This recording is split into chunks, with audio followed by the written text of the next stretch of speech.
Assalamualaikum warahmatullahi wabarakatuh. Perkenalkan, nama saya Aditya Bagus Waskito, nomor mahasiswa 107 dari Prodi Ilmu Komunikasi kelas B. Dalam video kali ini, saya akan sedikit memberikan motivasi Anda agar tetap percaya diri terhadap diri Anda sendiri, karena saya mengambil judul yaitu motivator terbaik adalah dirimu sendiri. Halo calon orang-orang sukses.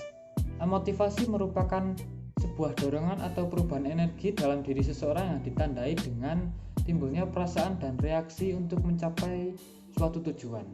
Artinya dalam hidup ini kita akan selalu membutuhkan motivasi untuk melakukan berbagai hal dalam mencapai tujuan-tujuan tertentu tersebut.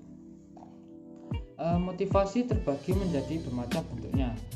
Ada seseorang yang semangat dan termotivasi karena adanya uang. Kemudian ada orang yang termotivasi karena mendapatkan pujian dari orang lain. Namun ada juga yang memang ingin berbagi manfaat dan kebaikannya. Biasanya orang-orang yang selalu termotivasi akan terus-menerus berusaha melangkah, bahkan berlari untuk mengejar cita-citanya. Sayangnya ternyata motivasi tersebut terkadang tidak hadir dalam diri kita. Akhirnya timbullah hal-hal negatif pada kehidupan sehari-hari, seperti malas, sedih, takut, dan merasa tidak sanggup untuk mencapai tujuan yang sudah kita rencanakan, sehingga kita membutuhkan motivator dalam hidup kita. Selama ini kita mengenal motivator yang bisa menimbulkan semangat motivasi dalam diri dari berbagai seminar dan trainingnya. Pertanyaannya, berapa lama sih motivasinya akan muncul dalam diri kita sendiri? Apakah akan selamanya? Hanya sesaat, bukan? Nah, lalu siapakah motivator terbaik yang selalu memotivasi kita setiap saat? Sebagai contoh, jika Anda sedang galau karena suatu tujuan tertentu yang belum dapat Anda raih, biasanya apa yang Anda lakukan?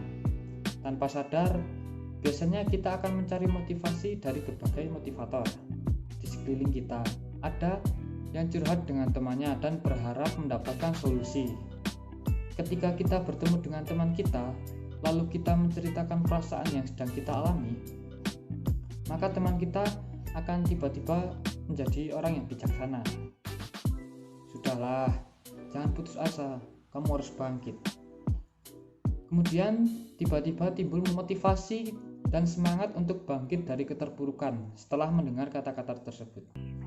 Ketika kita selesai curhat, kita akan memiliki perasaan yang lega, tapi tentunya teman tidak dapat selalu hadir di samping kita. Ketika dia pulang atau pergi, apakah motivasi itu tetap ada dalam diri kita? Ternyata sesungguhnya realitanya motivasi tersebut perlahan mulai redup dan menghilang. Akhirnya kita pun galau lagi. Dan dengan berbagai cara yang kita lakukan untuk mendapat motivasi dari teman kita itu, hasilnya akan tetap membuat kita tidak benar-benar tenang. Justru malah membuat kita addicted untuk terus curhat melebar kemana-mana, tapi tidak benar-benar mendapatkan solusi yang terbaik. Maka kalau kita hanya mengandalkan motivasi dari luar, sedangkan diri kita masih galau, itu hanya akan mampu motivasi beberapa saat saja. Namun jika motivasi itu benar-benar muncul dari diri kita sendiri, maka kapanpun kita sedih, galau, gundah, kita dapat motivasi diri kita sendiri kapanpun kita mau, karena motivator terbaik adalah dirimu sendiri. Cukup sekian dari saya, kurang lebihnya mohon maaf. Wassalamualaikum warahmatullahi wabarakatuh.